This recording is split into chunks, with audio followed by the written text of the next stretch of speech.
আসসালামু আলাইকুম। আজকে এমন একটা ভিডিও নিয়ে আসছি যেখানে আমি একটা ডিভাইস দেখাবো। মেকার কমিউনিটি, বিশেষ করে ইলেকট্রনিক্সে যারা আগ্রহ রাখে তাদের কাছে এটা খুবই জনপ্রিয় এবং আকাঙ্ক্ষার একটি জিনিস। তো এটা হচ্ছে, যারা জানেন না তাদের জন্য বলছি, এটা হচ্ছে CYD, অর্থাৎ চিপ ইউলো ডিসপ্লে। যেমন এখানে দেখেন, এটা হচ্ছে ESP32 বেসড ডেভেলপমেন্ট বোর্ড। এখানে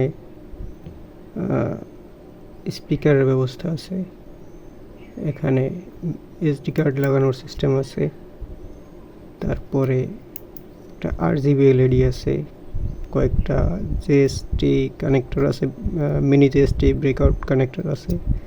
এরপরে আপনার এখানে এটা হচ্ছে ডুয়াল USB ভার্সন, একটা USB type C, USB type B, এবং এখানে একটা আছে ইউআরট কানেকশন, XRX যে লাইন পাওয়া যায় ওইটা ব্যবহার করা যায়। এটা হচ্ছে স্পিকার লাইন, এটা হচ্ছে অ্যাম্পলিফায়ার, 1.5 ওয়াট একটা অ্যাম্পলিফায়ার। এটা হচ্ছে টাচ কন্ট্রোলার, এটা রেজিস্টিভ টাচ ইউজ করা হয়েছে। এখানে 2.8 ইঞ্চির একটা TFT ডিসপ্লে ইউজ করা হয়েছে। এখানে আছে একটা LDR লাইট সেন্সর। এই তো এই পর্যন্তই এখানে এটার ফিচার। তো এটাকে বলা হয় চিপ ইউলো ডিসপ্লে। যদিও এটা বলা হয় চিপ, কিন্তু বাইরে বিদেশিদের ক্ষেত্রে কিনতে গেলে এটা চিপ মাত্র কয়েক ডলার, কিন্তু বাংলাদেশ থেকে কেনার ক্ষেত্রে তেমন একটা চিপ না, একটু এক্সপেন্সিভ বটে। তো এটা ব্যবহার করে আরডুইনো দিয়ে প্রোগ্রাম করা যায়, BS কোড দিয়ে এটাকে প্রোগ্রাম করা যায়, বিভিন্নভাবে এটাকে প্রোগ্রাম করা যায়। তো আজকে আমার যেটা দেখানোর বিষয় সেটা হচ্ছে, এটা যেহেতু একটা ডেভেলপমেন্ট বোর্ড, এখানে অনেক বিল্ট ইন ফিচার দেওয়া আছে একসাথে। তো এটা ব্যবহার করে আমরা অনায়াসে বিভিন্ন প্রজেক্ট তৈরি করতে পারি, এবং সেটা ইন্টারঅ্যাক্টিভ প্রজেক্ট হবে। এটা ব্যবহার করার ক্ষেত্রে কোডিং করার প্রয়োজন পড়ে। এটা LVGL দিয়ে খুব সুন্দর প্রোগ্রাম করা যায়, কিন্তু সবার ক্ষেত্রে প্রোগ্রামিংটা সহজ না, অনেকেই প্রোগ্রামিং জানে না, বা জানলেও সামান্য জানে, যেটা দিয়ে এটা ভালোভাবে ব্যবহার করা যায় না। তো সেক্ষেত্রে আজকে আমি একটি সহজ সমাধান দেখাবো, যেটা হচ্ছে বর্তমান AI এর যুগে ফ্রি ভার্সন দিয়েই আমরা অনেক সুন্দর AI এর ব্যবহার করে অনেক সুন্দর এটার ব্যবহার করতে পারি। অনেক ইউজ কেস আছে, জাস্ট কী করা যায় তার একটা ডেমো দেখাবো আজকে। চলুন দেখি। তো এটাকে পাওয়ার আপ করে দেখি কি আছে। এটাকে আমি অলরেডি প্রোগ্রাম করে রেখেছি। তো দেখুন, এটা হচ্ছে একটা ড্যাশবোর্ড আমি তৈরি করছি।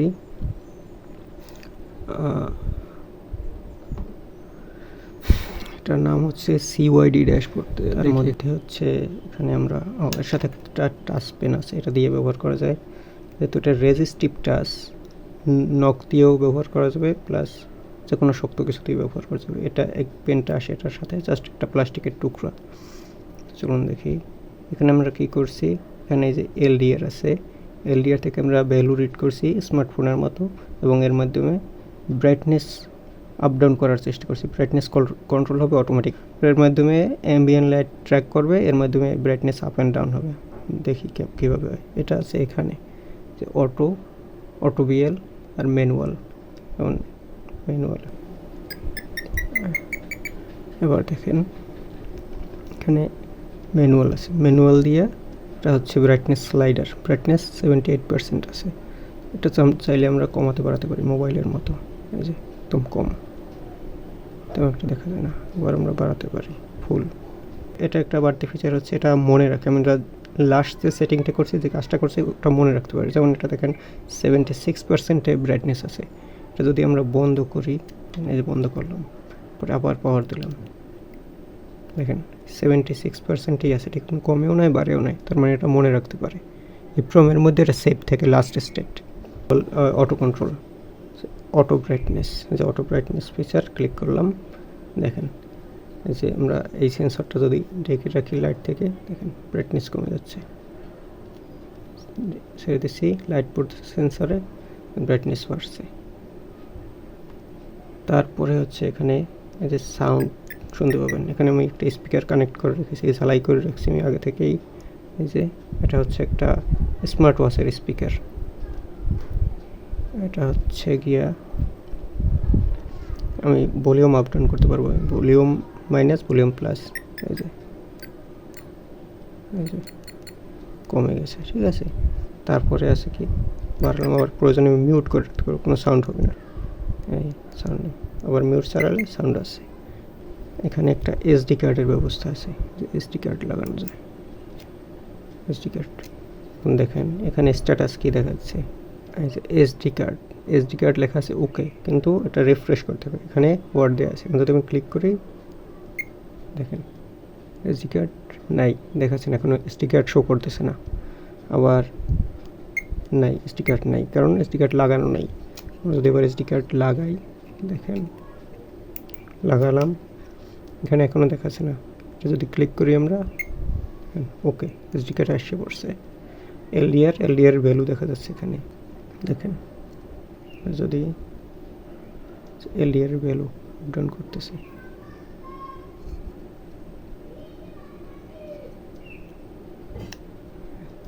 তারপর হচ্ছে যে ভলিউম কত পার্সেন্ট, এখান থেকে ভলিউম বাড়ালে ওই যে 100%, আবার কত পার্সেন্ট 50% আছে ভলিউম। বিএল এটা হচ্ছে ব্যাকলাইট কত পার্সেন্ট আছে ম্যানুয়াল, এটা যদি আমরা এটা দিয়ে নিই 76%, এখানে 76%, এখানে কমালে বাড়ালে ওখানে আপডেট হবে অটোমেটিক, এই গেল এখানে। তারপর এটা হচ্ছে একটা চমৎকার জিনিস, এই সেকশনটুকু আমাদের দেখেন পিছনে আরজিবি এলইডি আছে, এসএমডি আরজিবি এলইডি 50-50 চিপ। তো এটাকে আমরা কন্ট্রোল করতে পারি এখান থেকে ডিসপ্লে থেকে। যেমন এখানে রেড, এটা যদি আমরা হাত দিয়ে রেখে পিছনে দেখবেন লাইট জ্বলতেছে, এটা যদি আমরা বাড়িয়ে দিই দেখেন লাইট এখানেও শো করতেছে। এবং হেক্স ভ্যালু, কালারের হেক্স ভ্যালু দেখাচ্ছে এবং কী রং জ্বলতেছে সেটা দেখাচ্ছে, এবং এখানে লাইট জ্বলতেছে। এটা যদি কমিয়ে দিই দেখেন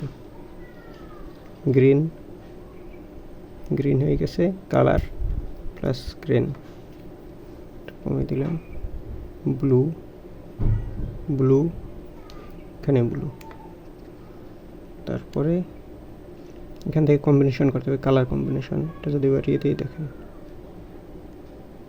ইয়েলো, কিছুটা ইয়েলো দেখেন, এখানে দেখা যায় ইয়েলো, এখানেও কিছুটা ইয়েলো। কালারে একটু ভিন্ন দেখাবে ডিসপ্লের জন্য, টিএফটি ডিসপ্লে যেহেতু কালার অ্যাকুরেট না। তারপর দেখেন পিঙ্ক, তারপরে একদম হলুদ। তো এই দুইটা যদি রাখি আমরা, দেখেন সায়ান টাইপের কিছু একটা কালার হয়েছে।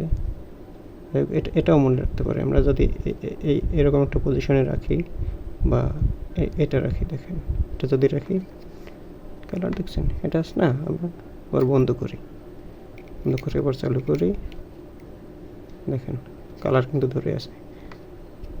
তার মানে এটা মনে রাখতে পারি। চলো আমরা এটাকে 0 করে দিই। আর একটা মজার জিনিস হচ্ছে মোবাইলের মতো ডার্ক মোড এবং লাইট মোড আছে এখানে। যেমন দেখেন এই যে আইকনটা দেখছেন, মোড সুইচিং, এখানে ক্লিক করলে দেখেন মোড চেঞ্জ হয়ে গেছে, এটা হচ্ছে লাইট মোড। এখানে দেখেন ক্লিক করলে এই যে ডার্ক মোড। এখানে স্ট্যাটাস দেখা যায় কিছু, অডিও, এলডিআর, মানে কী ফিচার এনেবল করা আছে, এসডি কার্ড, আরজিবি এলইডি। তারপরে সেখানে এই যে বাটনটা, এটা সেটিং বাটন। চলুন দেখি কী আছে এর মধ্যে। সেটিং ক্লিক করলাম, এখানে প্রথমে আছে থিম যদি আমি ক্লিক করি দেখেন থিম চেঞ্জ হয়, বিভিন্ন রকমের থিম চেঞ্জ আছে, 4-5টা থিম এড করা আছে। এখানে বিজি কালার মানে ব্যাকগ্রাউন্ড কালার 100% কমাতে বাড়াতে পারি। ওই যে ব্যাকগ্রাউন্ড কালার ডিম হয়ে গেছে, ফোরগ্রাউন্ড কালারটা, সামনের এই যে উপরের কালারটা এটা। তারপরে হচ্ছে এলডিআর রেঞ্জ, এলডিআর যে কতটুকু আলোতে সেন্সিটিভ হবে বা কত নিচে নামবে কত উপরে উঠবে, রেঞ্জ, এলডিআর রেঞ্জ সেট করা যায় এটা থেকে। সর্বোচ্চ ব্রাইটনেস কতটুকু উঠবে কতটুকু নামবে সেটা এখান থেকে কন্ট্রোল করা যায়। সিলেক্ট করে দিলে সেটিংয়ের মধ্যে সেভ হয়ে থাকবে। তারপরে সেটিং বাটন, তো এখানে হচ্ছে এটা।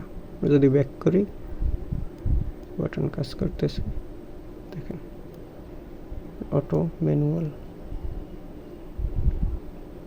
কালার, সুন্দর। তো এই হচ্ছে বিষয়, এটা হচ্ছে আজকে দেখানোর ছিল। তো এটা আমি কীভাবে করলাম, যে এইটা করার জন্য আমার, আপনি মনে করতে পারেন যে অনেক কষ্ট করা লাগছে, অনেক কোড করা লাগছে, কিন্তু এটা আমি এক লাইনও কোড লিখি নাই এর জন্য।